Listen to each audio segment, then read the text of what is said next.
Hi hello నమస్తే welcome to our channel. ప్రముఖ ధర్మశాస్త్ర నిపుణులు మనకు సుపరిచితులు డాక్టర్ కాకునూరి మూర్తి గారు మనతో పాటు ఉన్నారు. నమస్కారం అండి. నమస్కారం అమ్మా.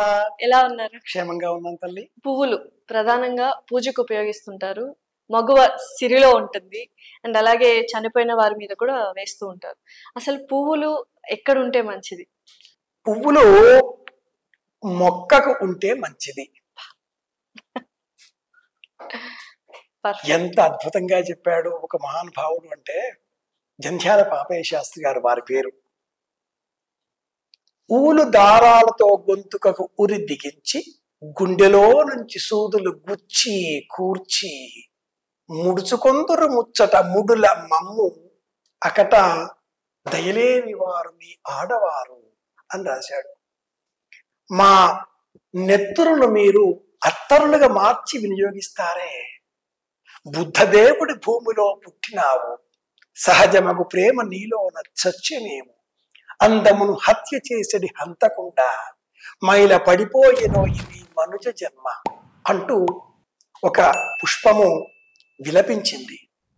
ఒక భక్తుడు పూజ కోసం పువ్వులు కోసుకొద్దాం అని ఒక పూలవనానికి వెళ్ళి ఒక మొక్కను చూచి చివాలున్న కొమ్మ వంచి గోరు ఆనే అంత లోపట ఆ పువ్వులన్నీ విలపించాయిట.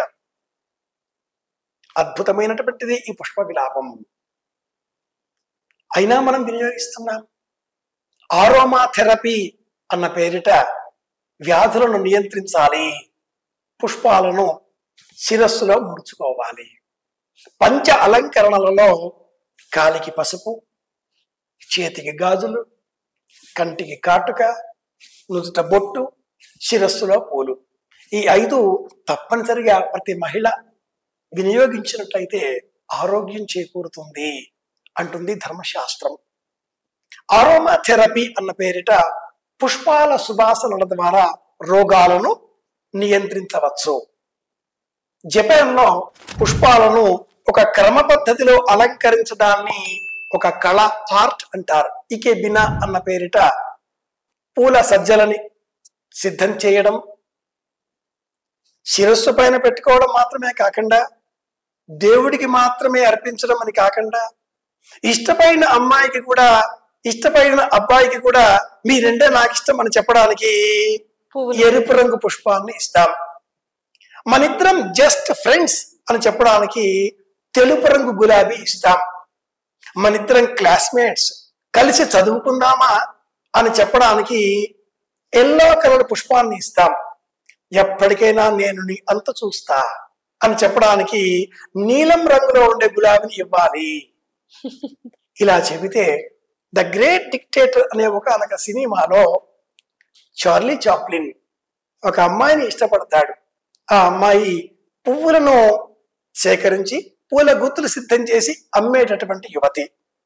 ఇవన్నీ మనం సరదాగా చెప్పుకునే ముచ్చట్లు కాకుండా ఆధ్యాత్మికంగా ధర్మశాస్త్ర పరంగా ఏం చెబుతారండి మీరు అంటే, యథా వృక్షస్య సంపుష్పితస్య దూరాత్ గంధో భాత్ ఏవం పుణ్యస్య కర్మణో దూరాత్ గంధో భాసి యథా సిధారాం గర్తే మహితామ భక్రామే అని వేదం అద్భుతంగా ఈ పుష్పానికి ఉండే రూపాన్ని చెబుతుంది. ఒక పుష్పం వికసించినప్పుడు ఆ సువాసనలు ఎంత దూరం వ్యాపిస్తాయో, వాటిని ఎవరు ఎలా నియంత్రించలేరో, అలాగే ఒక వ్యక్తి చేసేటటువంటి పనులు అంత దూరం వాటి ఫలితాలను అందజేస్తాయి. అవి మంచి పనులు, అతడికి మంచి కీర్తి. భగవంతుడికి పుష్పాలు అర్పించాలి. అలా అయితే ఆ పుష్పం సంతోషిస్తుంది. నేను పొందిన ఈ 2-3 రోజుల బ్రతుకుకు నా జన్మ చరితార్థమయ్యింది అంటూ ఒక పువ్వు పూసింది అనే పేరిట మహానుభావుడు గుడిపాటి వెంకట చలం ఒక అద్భుతమైన కథ రాశాడు. ఒక పువ్వు పూసింది, నా బ్రతుకు సార్థకమైంది, నన్ను తీసుకువెళ్ళి భగవంతుని పాదాల వద్ద ఉంచే అవకాశం నీకు లభించింది, నేను సంతోషంగా చెట్టు మీదే ఉన్నాను, రాలిపోయాను, మట్టిగా మారాను, ఈ చెట్టుకే మళ్ళీ పడతాను. భగవంతుడికి మనం పుష్పాలు సమర్పించే సమయంలో కాడ చేత బుచ్చుకోవాలి. బొటన వేలు, మధ్యవేలు, ఉంగరం వేలు. దీనికి ధేను ముద్ర అని పేరు. ఈ ముద్రతో పుష్పం కాడ చేతబుచ్చుకొని మనం పరమాత్ముడి పైన ఇలా హృదయానికి చూపించి ఇలా అర్పించాలి.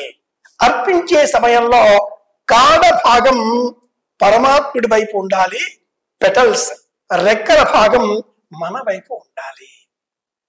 ఫ్రాగ్రాన్స్ కావచ్చు, పెటల్స్ కావచ్చు, బేస్ కావచ్చు. ఒక పుష్పం చూస్తే ఎంత సుకుమారంగా ఉంటుందో, అలాంటి సుకుమారమైన పుష్పాలతో భగవంతుని అలంకరించినప్పుడు మన మనసు సేద తీరుతుంది.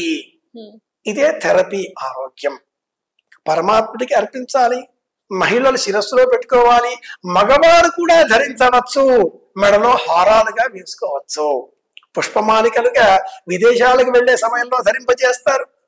విదేశాలలో నుంచి వచ్చేటటువంటి విదేశీయులకు సైతం జలసీమలా ఒక పుష్పమాలికను వేసి స్వాగతం చేస్తారు. ప్రపంచంలో పుష్పంలో కూడా దేవుడిని చూచేటటువంటి సంస్కృతి భారతీయులది కనుక పుష్పమాలికలను ఇలా అందిస్తారు. ఓకే గురువు. శుభమస్తు. శుభమస్తు గురువు గారు.